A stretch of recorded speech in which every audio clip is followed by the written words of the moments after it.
Querétaro, historia y leyenda.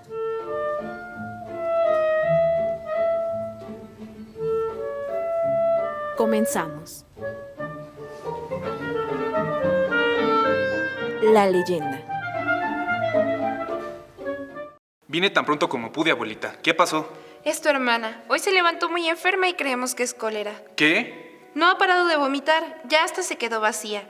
Le prepara un té, pero apenas lo prueba y lo echa para afuera. Hay que llevarla de inmediato con los doctores que acaban de llegar. Dicen que ellos saben más que los que tenemos aquí y entiendo que están atendiendo gratis. Déjame, voy a despertarla. Creo que usted estaría mejor aquí. Ya está grande y es fácil que se le peguen las enfermedades. Luego, ¿qué voy a hacer con las dos enfermas? Como tú quieras, hijo. Ahorita vuelvo con Rosy, no tardo. Raúl, Rosy. Es el pendejo del doctor Ramírez. Tú camina y no le hagas caso. Ya deberías olvidarlo. Él no tuvo la culpa de lo que le pasó a mis papás. Al fin los alcancé, muchachos. ¿Qué no escucharon que les grité? Fíjese que no, es que vamos bien apurados. Rosy se siente mal y creemos que tiene cólera.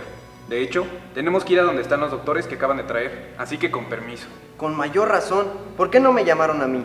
Yo hubiera podido ir a revisarla a su casa. ¿Qué necesidad de traerla caminando? No, es que pensábamos que seguiría igual de ocupado. Yo sé que tú crees que no hice lo suficiente para seguir atendiendo a tus padres, pero en ese tiempo había mucha gente. Mis superiores tuvieron que dividir a las personas.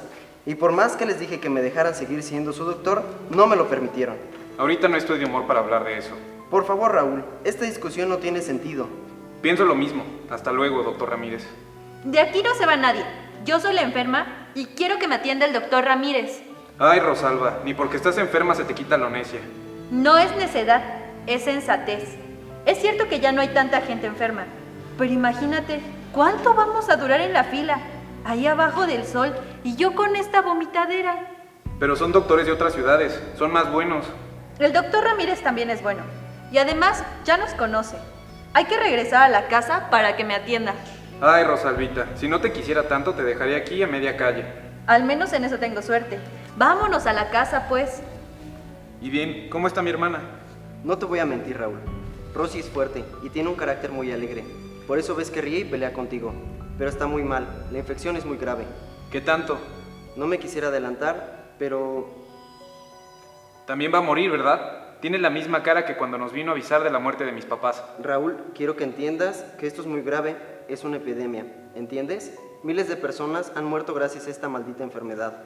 Qué fácil, ¿no? Lavarse las manos ante todo esto. ¿Qué más quisiera yo poder salvar a todos mis pacientes? Pero no soy Dios y hay cosas que se escapan de mis manos. Tu papá era mi mejor amigo. Hice todo lo que pude. Lo estoy haciendo con tu hermana, así que te agradecería que no te pongas en este plan. Mañana vengo a ver a Rosy de nuevo. Buenas noches. Te agradecería que no fueras tan grosero con el doctor Ramírez. Él nos está haciendo un favor al venir a ver a diario a Rosy. ¿Quién viera al doctorcito? Tan grandote y tan chismoso. Él no me dijo nada para que ni empieces. Yo solita escuché la otra noche. Abuela, por favor, ya tengo suficiente con Rosy como para que me regañes. Mira que no te estoy regañando. Solo digo que consideres la gran ayuda que ha sido para nosotros últimamente. Está bien, por cierto. ¿Ya le diste sus medicinas a Rosy? Ya, pero yo la sigo viendo muy mal. Cada día está más pálida. En la tarde la voy a llevar con otro doctor que me recomendó Pancho. Nada más para buscar una segunda opinión, aclaro, antes de que se vuelva a alterar por lo del doctor Ramírez. Está bien, hijo. Hay que intentarle por otros lados hasta que algo nos funcione. Ojalá, abuela, porque la verdad yo ya me estoy desesperando. Paciencia, hijo, mucha paciencia. Ya verás que vamos a salir de esta. ¿Cómo ve a mi hermana, doctor? ¿Hay alguna mejoría? Por desgracia no. Pero sí hemos estado siguiendo el tratamiento al pie de la letra. No lo dudo, pero así son las cosas. Entonces, ¿qué nos recomienda? Seguir como han estado, aunque yo le recomendaría contactar con un doctor en Guanajuato y ver la posibilidad de que él venga a ver a tu hermana. Hemos estado compartiendo correspondencia y me parece un médico brillante. Le agradecería que me compartiera sus datos. Aunque debes de tener en cuenta que va a ser un poco costoso. Lo importante es que Rosy se mejore. Ya veremos qué vamos a vender o empeñar. Ve a buscarme mañana por la mañana a mi consultorio. Con permiso. Propio doctor, ¿puedo hablar con usted? Claro, dime. Quisiera pedirle una disculpa por mi mal comportamiento. No hay nada que pueda justificarlo. No te preocupes, entiendo lo doloroso que puede llegar a ser perder a un ser querido. Estabas enojado, eso es todo. Lo sé, pero me comporté muy grosero. Le ruego me disculpe. Deja el pasado en donde está y mejor concentrémonos en Rosy. Muchas gracias, doctor Ramírez. No te preocupes, muchacho. Cuídate mucho y cuida también a tu familia. Te noto triste, hijo. Es Rosy, abuela. El doctor Ramírez dice que el tratamiento del médico de Guanajuato le ha ayudado, pero no es suficiente. Hablando de eso, ¿qué crees que me enteré? ¿De qué? Resulta que los frailes están organizando una procesión por los enfermos del cólera. Va a salir del convento grande de San Francisco. ¿Deberías de ir? ¿Es como la que organizaron hace un mes? Sí, como a la que Pedro fue. Yo sé que es doloroso, pero créeme que si yo pudiera participar también iría. No hay nada que pensar, abuela. Sí tengo que ir. Mejor ayúdeme a conseguir las espinas, las cuerdas y el antifaz. Como tú quieras. Nos vemos al rato. ¿Estás listo? Sí, abuela. Regreso por la tarde. Acuérdese de que la procesión va a pasar por aquí, para que no abra la puerta y, por favor, tenga todo listo para curarme cuando llegue. Así lo haré. Vete sin cuidado. Ay, mi hijo. Mira nada más cómo quedaste, todo lastimado. Todo sea por el bien de nuestra familia. ¡Auch! Perdón, es que tengo que limpiarte bien, si no luego te puede salir pus. Es que me arde mucho. Ay, mijo, mejor cuéntame algo para que te distraigas. Me quedé sorprendido de la cantidad de gente que éramos, casi toda la ciudad. Dejamos las calles llenas de sangre por todos lados, con decirte que hasta los frailes se castigaban. Yo no sé si sea necesario tanto dolor. Ay, tú siempre tan desconfiado y falto de fe. Ya vete a dormir, bueno. Bueno, creo que no vas a poder, pero al menos inténtalo. Buenas noches, abuela. Que descanse. Buenas noticias, Raúl. Tu hermana está mejorando. Qué bueno escucharlo. No le doy más de una semana para que se recupere totalmente. Gracias a Dios que sirvieron todas esas heridas en la espalda. Si me lo pregunta, yo diría que más bien fue el tratamiento que hicimos el doctor de Guanajuato y yo, especialmente para ella. No demerito su trabajo, pero me parece increíble que estando al borde de la muerte, mi hermana se salvara. Es como... Un milagro. Nosotros también creemos en ellos. A veces. Pero me voy antes de que tu abuela me escuche diciendo estas cosas. Ya sabe cómo es. Muchas gracias. De nuevo. Vuelvo la próxima semana, pero es por mero chequeo. Hasta entonces.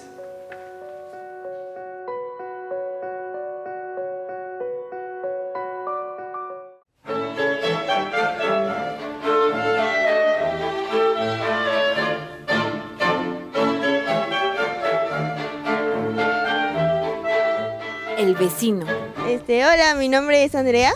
Hace mucho tiempo aquí en la ciudad hubo una epidemia de cólera, lo que ocasionó muchas muertes. Entonces, en honor a eso, los franciscanos organizaron procesiones para pedirle a Dios que retirara esta enfermedad. Mi nombre es Laura.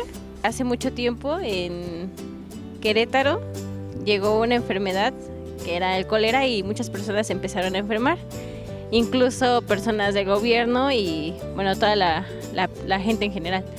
Hola, yo me llamo Carmen. Hace mucho tiempo en Querétaro hubo una gran epidemia sobre cólera, entonces pues había muchas personas enfermas y los franciscanos buscaron una solución y esta fue hacer una procesión por Querétaro. Entonces fueron muchas personas a esa procesión y en la procesión se iban flagelando. Mientras iban caminando se pegaban y así le iban dejando como un rastro de sangre en la procesión.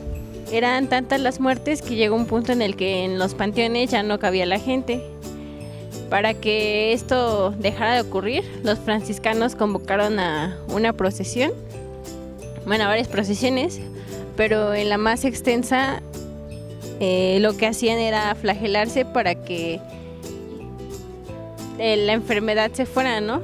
Por lo cual las calles de Querétaro se llenaron de sangre y probablemente ese día llovió, entonces las calles aún tenían más sangre. Fueron tantos los golpes que se dieron a sí mismos y tanta la sangre que corrió en el piso y llegó un momento en el que llovió y entonces la lluvia junto con la sangre hizo que el suelo se tornara un color rojo.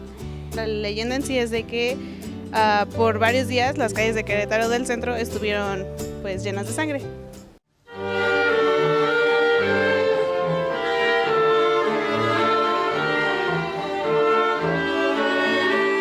El historiador. Mi nombre es Oliva Solís Hernández y soy profesora investigadora adscrita a la Facultad de Ciencias Políticas y Sociales de la Universidad Autónoma de Querétaro. Platicaremos sobre las epidemias en Querétaro, primero en términos generales y luego ya de manera más específica sobre algunas epidemias que han azotado a la ciudad. Bueno, las epidemias normalmente se considera que son enfermedades que por su virulencia atacan a una gran cantidad de personas. Cuando es demasiada la gente que ha sido afectada, entonces se les llama pandemia. Las epidemias han sido recurrentes a lo largo de la historia y casi todas las sociedades las han padecido. Lo que ha ido evolucionando son el tipo de enfermedades que se padecen y los alcances que tienen. El tipo de enfermedad tiene que ver con una serie de elementos, por ejemplo, de carácter ambiental, de carácter ecológico, y se vincula con prácticas sociales que están relacionadas, por ejemplo, con la higiene, con el cuidado en la preparación de los alimentos, con algunas costumbres como cortarse o no el cabello, etcétera. Y entonces, en alguna época, lo más común era que la gente padeciera epidemia tras epidemia. Desde la antigua Grecia, Roma, la Edad Media, las epidemias eran una de las constantes. Por eso en la figura de los 4 jinetes del Apocalipsis aparece siempre la enfermedad como uno de esos jinetes, al que le sigue la muerte. Entonces el individuo en este periodo, en la Edad Media, está siempre temeroso, ¿no? Porque no sabe, por ejemplo, si va a haber heladas, si va a haber sequías, si se va a poder conseguir una cosecha, y de la comida depende la salud, y a su vez luego de la salud depende la vida o la muerte. Entonces es una permanente. De ahí que los individuos recurran a la práctica religiosa como un medio a través del cual sobrellevar la angustia, el miedo, la desesperación frente a eso que puede aparecer en cualquier momento, ¿no? Entonces son una constante, y eso hace que los santos de la Iglesia Cristiana Católica se vayan especializando, atienden ciertas cosas, ¿no? Y entonces tenemos santos cuya especialidad es la atención de ciertas enfermedades. Por ejemplo, San Roque es uno de los que se especializan en curar epidemias, ¿no? Entonces lo vamos a encontrar su culto en muchas iglesias, y vamos a encontrar dentro de los exvotos pues que le agradecen por haberlos librado de X o Y enfermedad epidémica, ¿no? Durante la Edad Media quizá la epidemia más conocida pues fue la de la peste negra o la peste bubónica, ¿no? Que acabó con, se calcula, 2/3 partes de la población, por muy diversas razones. Pero no fue la única, ¿no? Hay varios trabajos desde la demografía histórica que se han elaborado que muestran, ¿no?, cómo hay una regularidad en la presencia de estas epidemias, y casi siempre son generacionales, o sea, por lo menos cada 30 años vuelven a aparecer, pero decíamos que lo que va cambiando es la intensidad con la que se manifiesta, porque las primeras veces que aparece no hay los anticuerpos, no hay vacunas, no hay nada que se pueda utilizar para hacer frente a la enfermedad, pero en la segunda vez que se presenta, el cuerpo ya va generando sus propias defensas, y entonces tiene un menor alcance, y en la medida en que el cuerpo se va fortaleciendo y se va presentando la enfermedad, va perdiendo virulencia, ¿no? Eso mismo que ocurrió con la peste bubónica en la Edad Media, en el siglo XVI va a ocurrir, pero en México, con la llegada de los españoles, y fundamentalmente de los negros, de quien se dice fueron los que introdujeron la viruela, ¿no? Entonces la epidemia del Matlazáhuatl, que era como se le conocía, pues también fue terrible porque diezmó a la población en toda la parte de Mesoamérica. de manera que Woodrow y Bora, dos investigadores de la demografía del siglo XVI, consideran que fue casi un genocidio, ¿no? Una debacle poblacional. Entonces aparece la viruela como uno de los grandes males, pero no es el único, también aparece luego el sarampión. Y ellos van a estar presentándose de forma consecutiva, ¿no? Hay grandes epidemias y hay otras epidemias más chiquitas, pero decíamos no son las únicas. Entonces tenemos el sarampión, la viruela, luego va a haber otra epidemia que está relacionada con las prácticas sexuales, que dijeron los españoles nos trajeron la viruela y nosotros les mandamos la sífilis, ¿no? Entonces, como había pocas mujeres españolas con las cuales cohabitar, pues empezaron a tomar a las mujeres indígenas y entonces la población indígena le transmite a los españoles la sífilis y bueno, ellos se la llevan a Europa y en Europa se convierte también en una epidemia. Muchas de estas enfermedades a finales del siglo XVII y ya luego durante el siglo XVIII y XIX se ven incrementadas por otro elemento que es muy importante, que es el proceso de urbanización. Con la revolución industrial, la gente comienza a congregarse en espacios muy reducidos, ya sean en las fábricas o ya sean en las ciudades que surgen alrededor de las fábricas, y eso hace que las enfermedades tengan como mayor espacio para la propagación. Entonces, geográficamente están reducidos, pero al haber más personas tienen un mayor impacto, cosa que antes no ocurría, ¿no? Cuando la mayoría de las personas habitaban en el campo, la lejanía de alguna manera hacía que las enfermedades pues tardaran más tiempo en llegar o definitivamente no llegaran. Los cambios climáticos también van a ser otro elemento importante, los cambios en la alimentación también van a incidir, y entonces todas estas cuestiones culturales se van a manifestar en el incremento o decremento de una serie de enfermedades. Y una de las que va a ser más terrible en este momento va a ser el tifo y el cólera. El tifo se contagia por la picadura de la pulga y normalmente está asociada con la falta de higiene, ¿no? Entonces el que no te bañes, el que no laves la ropa, propicia, ¿no? que las pulgas se reproduzcan y bueno, van saltando de uno a otro y van picando y de esa manera van llevando el mal. Y el cólera es una enfermedad gastrointestinal que se propaga a través del medio ambiente. Y entonces viene otro elemento que es también muy importante. Durante mucho tiempo los seres humanos hacíamos las necesidades fisiológicas al aire libre. Solo unos cuantos que pertenecían a las clases acomodadas podían tener acceso a letrinas y a baños pues hasta ya el siglo XIX.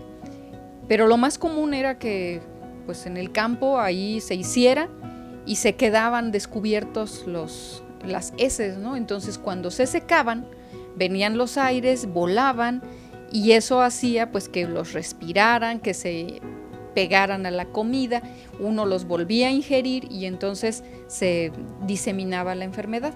El cólera entonces es una enfermedad gástrica, gastrointestinal, que se propaga a través del medio ambiente y que si no hay las condiciones para la preparación de los alimentos, va a ser muy virulenta.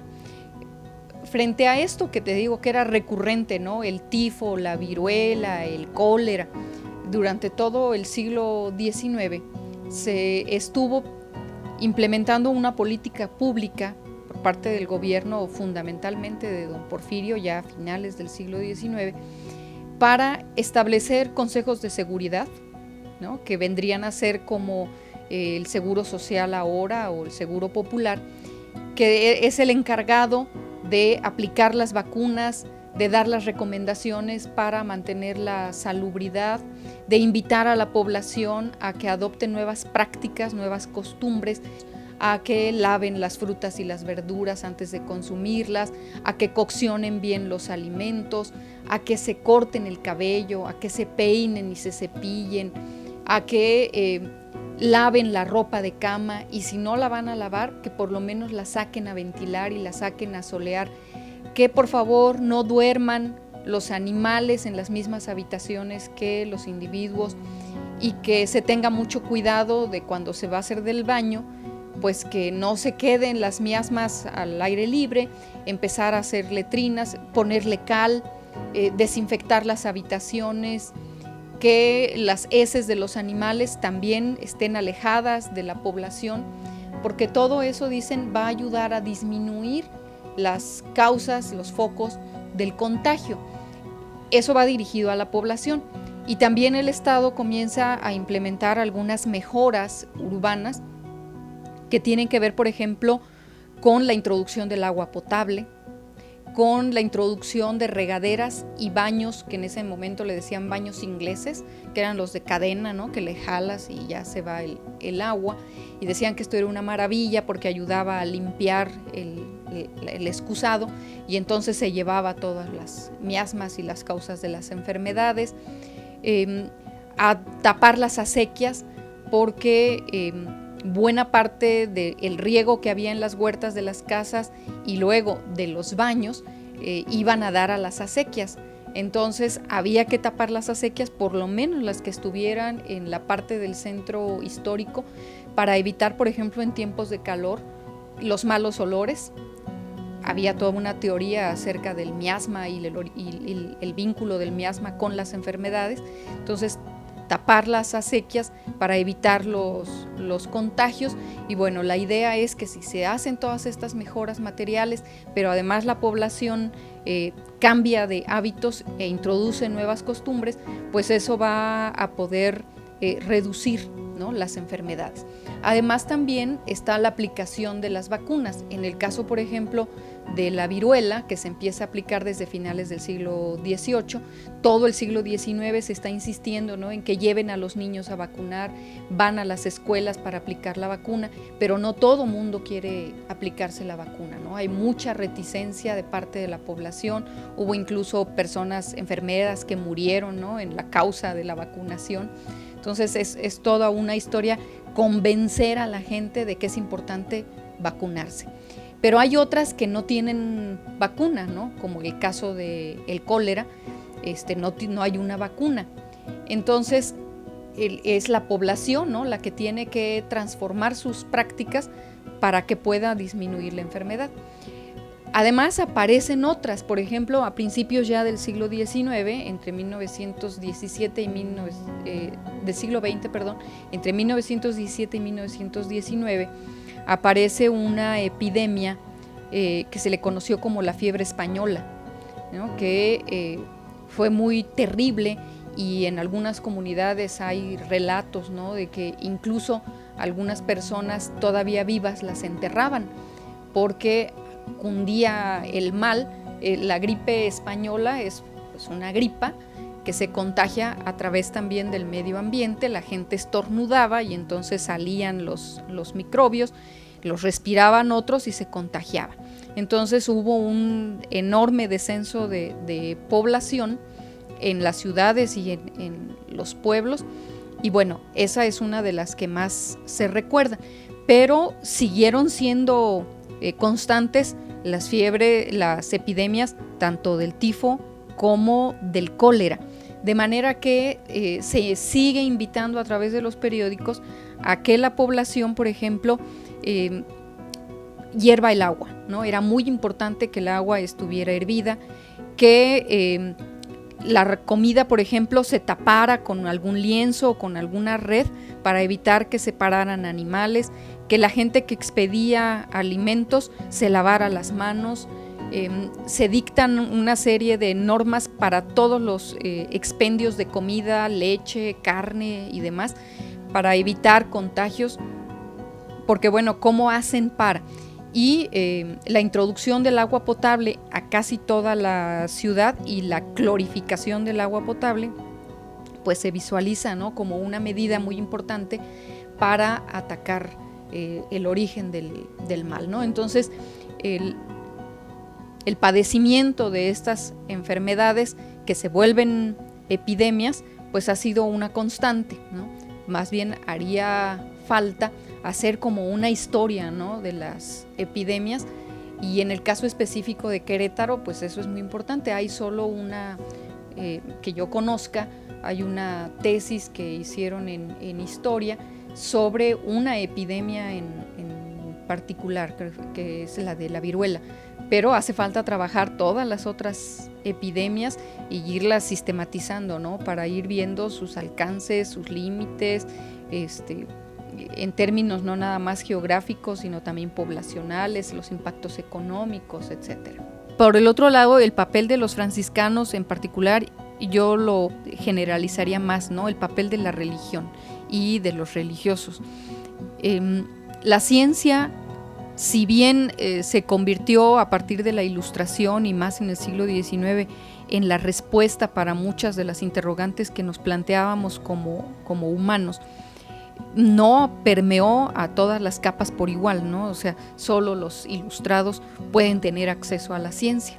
Y los productos de la ciencia, en términos de medicamentos, por ejemplo, no son accesibles tampoco para todo mundo. Entonces la gente sigue recurriendo a la religión y a la magia como, o a la curandería como prácticas cotidianas, ¿no? Entonces van y le piden a Dios o al santo especializado en la enfermedad que padecen, pero al mismo tiempo van y visitan al curandero y le piden que les recete alguna cosa. Entonces, el trabajo de los religiosos va en dos líneas. Por un lado, en atender a las súplicas, ¿no?, del enfermo para que interceda ante Dios para la cura, etcétera, ¿no? Y por el otro lado, ya cuando no se curó y está el muertito, pues entonces hay que enterrarlo. Hasta el siglo XIX, hasta las leyes de reforma, quienes se hacían cargo de los panteones y del entierro y de todo esto, pues eran la comunidad religiosa, ¿no? Cada iglesia tenía su propio camposanto, entonces ellos enterraban y a través de las cofradías, pues ellos recibían un estipendio por el servicio que se otorgaba pues a la hora difunto. Pero después de las leyes de reforma se supone que los cementerios pasan a manos del Estado. Entonces la única actuación que tienen ahí los sacerdotes, los religiosos, pues es acompañar al difunto o al que está a punto de morirse para que se ponga bien con Dios, para que resuelva el asunto espiritual, darle los últimos auxilios y celebrarle la misa, porque ya no pueden ellos administrar el asunto de los camposantos, pero sí siguen recurriendo a esta práctica de la religiosidad popular como un elemento para, ¿sí?, pedir que nos quiten o para pedir que nos den, ¿no? En este caso, por ejemplo, lo más emblemático son las visitas de la Virgen del Pueblito, a quien llevan y traen a la Cruz, a San Francisco, a Catedral, a lo largo del año, y casi siempre es para pedirle, por ejemplo, que tengamos un buen temporal, ¿no?, que llueva o que ya deje de llover, o pedirle por la salud y en casos muy específicos para sanar ciertas enfermedades, ¿no? Entonces, en casos de epidemias normalmente se traía a la Virgen del Pueblito y se les hacían triduos o novenarios o misas muy concelebradas, ¿no?, para que tuvieran mucho realce, y bueno, pues invitaba a toda la población a que participaran. En ese sentido, los franciscanos pues tienen un mayor espacio de acción porque ellos, vamos a llamarlo de esta manera, tienen el monopolio de la Virgen del Pueblito.